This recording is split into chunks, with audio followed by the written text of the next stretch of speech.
एक दिन कुछ मछुआरों ने जाल खींचा तो मछलियों के बीच एक अजीब सा पत्थर मिला। एक मछुआरे को वो बेकार लगा, उसने उसे फेंक दिया। बाद में एक कारीगर ने उसी पत्थर को उठाया और दीवार के एक छोटे छेद को भरने के लिए इस्तेमाल कर लिया। वो पत्थर वहीं 300 साल तक लगा रहा। सदियों बाद युल्तान नाम की एक लड़की उसी दीवार पर चढ़ रही थी राजकुमार को देखने के लिए। जैसे ही उसका पैर उस पत्थर पर पड़ा और राजकुमार ने उसे देखा, घबराहट में युल्तान गिर गई और वो पत्थर भी साथ में नीचे गिरकर टूट गया। पत्थर के अंदर से एक छोटी सुनहरी बोतल निकली।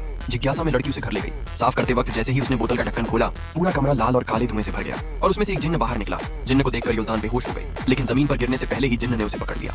होश आने पर जिन्न बोला, तुमने मुझे आजाद किया है, अब तुम मुझसे 3 इच्छाएं मांग सकती हो। बिना सोचे युल्तान की पहली इच्छा निकली, मुझे वो राजकुमार चाहिए। जिन्न ने हाथ घुमाया और युल्तान की शक्ल बेहद खूबसूरत और आकर्षक हो गई। फिर उसने राजकुमार पर जादू कर दिया। जैसे ही राजकुमार ने उसे देखा, वो उससे प्यार कर बैठा। युल्तान की पहली इच्छा पूरी हो गई, वो सबकी प्यारी राजकुमारी बन गई। जब राजकुमार राजा बनने वाला था, युल्तान ने दूसरी इच्छा मांगी, मैं इस राजकुमार के बच्चे की मां बनना चाहती हूँ। सच छुपाने के लिए उस जादुई बोतल को महल के बाथरूम के नीचे छुपा दिया गया। कुछ समय बाद युल्तान सच में गर्भवती हो गई। वो गर्भ से महल में घूमती, अपने होने वाले वारिस को दिखाती, लेकिन उसे नहीं पता था कि महल में एक सत्ता की साजिश चल रही है। राजा ने अपने ही बेटे को मरवा दिया। अब अगली बारी थी रानी और उसके अजन्मे बच्चे की। भागने की कोशिश में सैनिकों ने उसे पकड़ लिया। वो अपनी तीसरी इच्छा भी नहीं मांग पाई और उसे समुद्र में फेंक दिया गया। जब तक जिन्न उसे बचाने आया, तब तक बहुत देर हो चुकी थी। युल्तान मर चुकी थी। अब कोई तीसरी इच्छा मांगने वाला नहीं था और अधूरी इच्छा की वजह से वो जिन्न फिर उसी बोतल में हमेशा के लिए कैद हो गया।